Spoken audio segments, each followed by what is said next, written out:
Hi, this is Renee and Kent Miller, and we are here to discuss our next prediction, which is part 7 of our prediction series.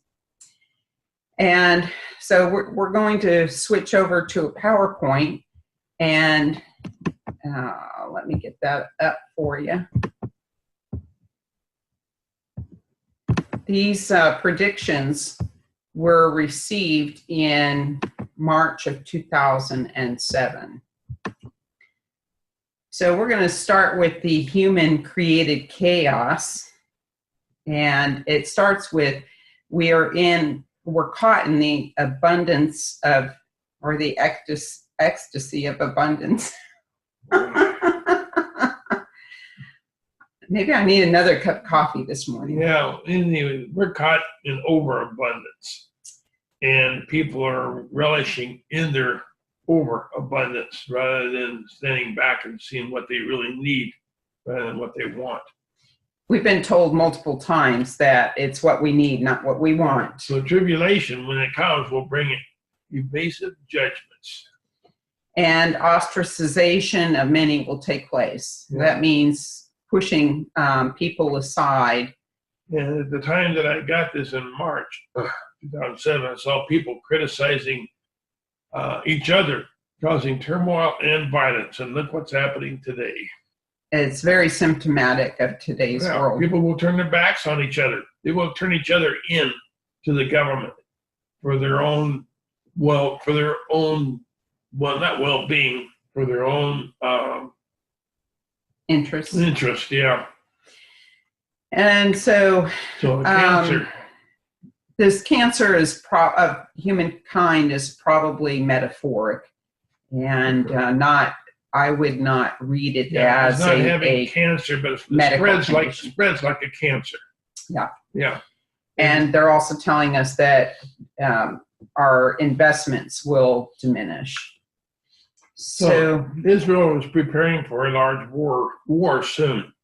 I don't know who with, but they are preparing, and the power and shift of balance of power will occur. Now, when I say soon, that could be up to 5 years, maybe even 10, but I don't think any farther than that. And Syria will be involved in this. Some sort of a mistake. And they're telling us that there's going to be a shift in the balance of power, and I would assume that would be between the major players, U.S., Russia, China, those sort of larger scale players. So the Straights of Hormuz will be a place where the world will somewhat tremble of what's going to happen there. Some event, and I believe that we had later on another prediction that predicted that the Straits of Hormuz would be closed to ships and traffic through there. Yeah. So this is metaphoric. The sands will shift. The desert sands, that could be the showing power movement. And the innocent will plead. No ears will hear them. And that means the innocent, those that are innocent in this world, will plead, but no one will listen. And they're also telling us that there won't be enough medicine to go around, and people will fall behind on their medications. Many will suffer.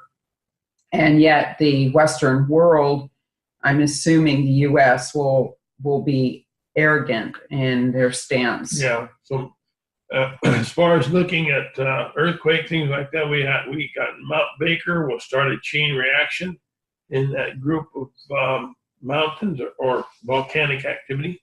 It's in Mount Baker, or the area around Mount Baker will experience a 6.2, which will begin the trigger of the cascade. And Mount Lassen will spill over. We're assuming that is volcanic activity. It's already a live volcano. We know that. So relief system is muted. Relief, that means people that are in dire straits or wanting help will be muted because there's so much going on. They will not be able to get to help them. So this shift is causing the magnitudinal lines to bend, and just bringing in from another lesson that we had is that these solar phases and solar winds are causing the influence on the magnetic lines, and it disrupts the magnetic flow, and that creates, it interacts with the core of the Earth and increases the volcanic activity. The volcanic activity. Yeah.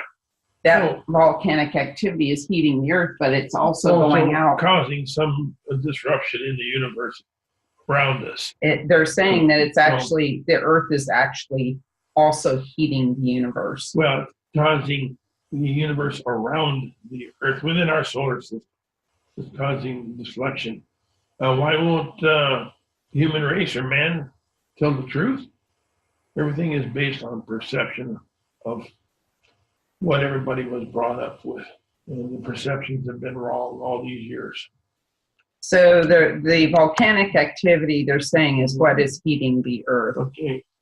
So many of the original cultures shall unite. They still have some knowledge of ancient ways, books, and in their minds. And who has this?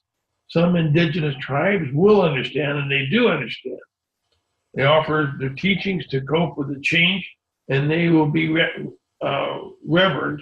Revered. Okay, they will be revered in their own way. They will be the teachers of the coming incidents and cause and effect.